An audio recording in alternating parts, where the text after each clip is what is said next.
professeur Gabelhauser. Messieurs, laissez-moi vous présenter Denis Kim. Denis est un chercheur très en vue et nous espérons qu'il choisira notre établissement pour faire son doctorat. Et vos recherches sur la théorie des cordes sont totalement stériles.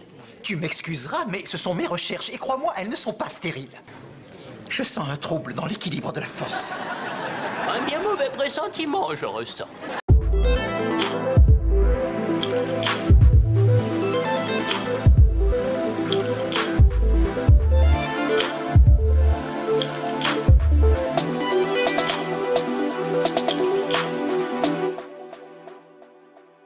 Sheldon a mis très peu de temps à réaliser que cet étudiant de 15 ans est en fait une vraie plaie, puisqu'en fait c'est le miroir de Sheldon. Il est aussi arrogant que lui, aussi bon a priori. Voilà, donc du coup c'est un adversaire potentiel qui fait que Sheldon se remet complètement en cause et fait des genres de choses bizarres, comme par exemple aller visiter l'ingénierie et son ami Howard, comme on le voit maintenant. Ingénierie, là où les braves tâcherons exécutent la vision de ceux qui réfléchissent et ont un rêve. Bonjour les Oompa Loompas de la science. J'ai remarqué que tu utilisais du titane. Tu devrais plutôt prendre des nanotubes de carbone parce que c'est bien moins cher, plus léger et plus résistant. Sheldon, il y a un diplôme dans mon bureau qui mentionne que j'ai obtenu un master en ingénierie. Oui, tu as aussi un mot de ta mère disant « je t'aime, bouboule ». Cet épisode est extrêmement riche en sujets potentiels, mais en fait il se trouve que celui que je maîtrise le plus là-dedans, c'est celui sur les nanotubes de carbone. Nous allons donc parler des nanotubes de carbone.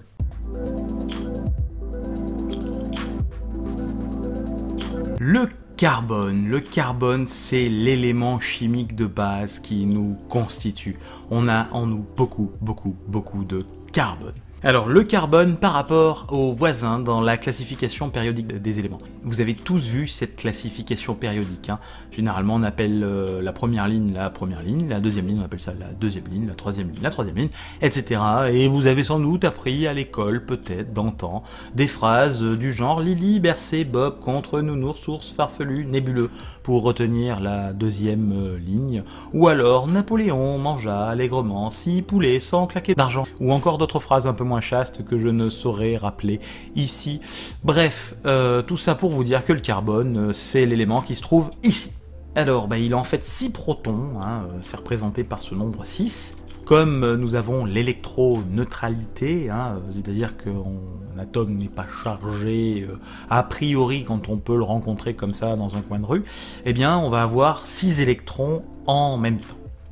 En plus, vous voyez que le carbone a une masse de 12, je détaille pas l'unité, mais ça veut dire que, en gros, il va avoir 6 neutrons qui accompagnent les 6 protons. Et les neutrons ne sont pas chargés. Voilà. Donc ça, c'est un peu notre ami le carbone. L'azote, par exemple, lui, il a 7 protons, il va avoir 7 neutrons, et il va avoir 7 électrons. Bien sûr, il existe des trucs qu'on appelle les isotopes, c'est-à-dire qu'il y a le même nombre de protons, le même nombre d'électrons, mais il peut y avoir des neutrons en plus ou en moins, et parfois c'est stable, parfois c'est pas stable, et si ce n'est pas stable, ça veut dire que c'est radioactif. Vous avez tous entendu parler de la datation au carbone 14, c'est parce que le carbone 14 possède 2 neutrons en plus, et qu'il n'est pas stable qu'on peut s'en servir pour dater les éléments, parce qu'on sait en combien de temps ils se dégradent. Donc en mesurant combien il reste de carbone 14 dans un échantillon, on a une idée de sa durée de vie. Vous devez savoir que les propriétés des éléments sont dues au cortège électronique. Le carbone et l'azote se comportent pas de la même façon que par exemple l'hydrogène ou l'hélium, ou l'argon, ou le néon, ou plein d'autres trucs. Il y a des gaz qu'on dit rares, ils aiment pas trop interagir entre eux. Il y a des gaz qui vont vouloir se coller facilement, qui ont une valence élevée, par exemple, et d'autres qui vont se coller à 2, à 3. Bon. Bref, il y a tout un tas de règles que vous avez appris sans vraiment savoir pourquoi, et c'est pas cette vidéo qui va vous le montrer, parce que c'est des choses qui font appel à de la physique quantique, et ce n'est pas le but de cette vidéo encore, de commencer à vous en parler. Je vais juste faire un état des choses ici, juste pour vous fixer un petit peu de quoi il retourne. Donc le carbone possède 6 électrons, mais quelle énergie est possédée par chacun des électrons? Eh bien, imaginons 2 carbones, alors là je les représente comme des nuages parce que c'est un petit peu flou pour le moment ce que c'est. On a le carbone 1, le carbone 2, et chacun de ces deux possède 6 électrons. lorsque l'on va les rapprocher, des électrons vont être mis en partage. Donc le carbone de gauche va mettre X électrons, le carbone de droite va en mettre également X, si bien qu'il va en être partagé, X plus X égale 2X. Ce qu'on peut retenir, c'est qu'une liaison chimique, finalement, c'est un partage d'électrons, et en partageant les électrons, c'est un peu comme si tendaient une main l'un à l'autre, donc ils vont se stabiliser, hein. On va baisser l'énergie du système, de sorte à stabiliser notre système à 2 carbone. Alors la mécanique quantique que j'ai évoquée il y a quelques secondes nous dit que les électrons se répartissent sur des niveaux d'énergie qui correspondent à des orbitales atomiques. Pour parler de ces orbitales atomiques, il faudrait résoudre une équation clé de la physique et de la chimie, qui est l'équation de Schrödinger, hein. Voilà. Mais les solutions de ce truc-là, de cette équation différentielle, de cet outil mathématique un petit peu compliqué, sont ce qu'on appelle les orbitales atomiques. Donc si on sait établir cette équation et que l'on sait la résoudre avec une méthode mathématique, pouf pouf, les orbitales atomiques vont sortir naturellement. Pour le carbone, il y a 2 électrons de cœur, il y a 4 électrons de valence, hein, donc c'est des électrons qui sont proches du cœur, donc en gros ils vont rester proches du cœur. Il y a 4 électrons qui vont aimer se faire partager, on va dire. Donc les électrons de cœur participent pas vraiment à la liaison chimique. On va donc pouvoir les oublier. Regardons maintenant dans la nature sous quelle forme se présente le carbone, et on a 2 cas d'école. On a une structure en type diamant et une structure en type graphène. Alors pour le type diamant, eh bien je regarde cet atome de carbone ici, et si je regarde comment les autres sont liés, on voit que cet atome de carbone là central, il est relié à 4 autres atomes de carbone, et en fait il est au centre d'une pyramide. Voilà. Donc il a 4 liaisons chimiques. Dans le graphène, c'est un petit peu différent. On prend cet atome de carbone, on regarde les voisins, et on voit qu'il n'y a que 3 liaisons chimiques.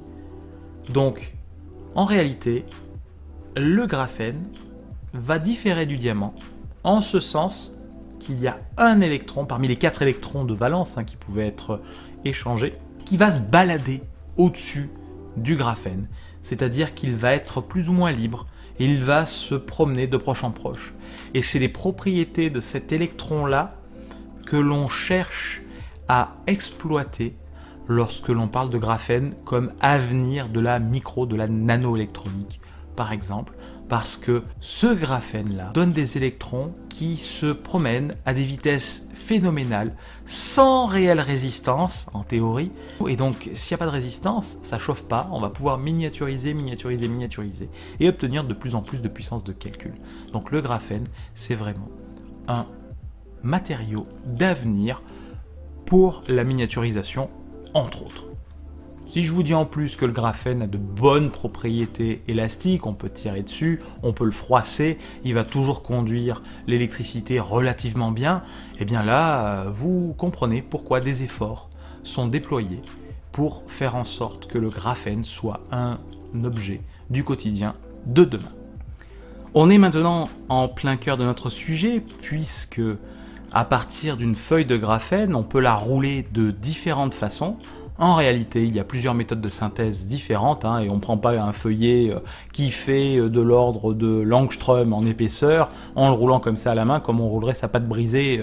Bien sûr, c'est pas tout à fait comme ça que l'on fait. Les nanotubes de carbone peuvent être à un feuillet ou peuvent être à plusieurs feuillets, on dit plusieurs murs en fait. Et en anglais, on va même utiliser single wall nanotube ou multi-wall nanotube quand il y en a plusieurs. Ils vont donc avoir des propriétés électroniques différentes, conduire plus ou moins bien les électrons, ils ont des propriétés mécaniques, ils sont résistants, ils peuvent être déformables, on peut faire des tapis de nanotubes par exemple. Je ne vais pas vous parler des ascenseurs spatiaux en nanotubes de carbone, parce que pour le moment c'est un petit peu de la science-fiction. Seulement ni l'un ni l'autre n'explique pourquoi tu privilégies le titane au nanotube. Sheldon, Oui? hors de ma vue! Et bien voilà, cet épisode est maintenant terminé. Si vous l'avez aimé, comme d'habitude, vous n'hésitez pas à liker, à partager, etc., etc. Le but étant de faire connaître la chaîne au plus grand nombre pour que vous puissiez profiter un petit peu de ce que vous allez apprendre là-dedans, que vous le diffusiez.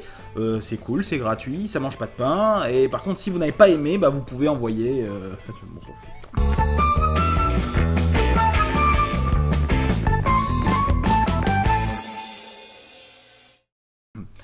Voilà, il ne me reste plus qu'à vous dire de garder un esprit critique.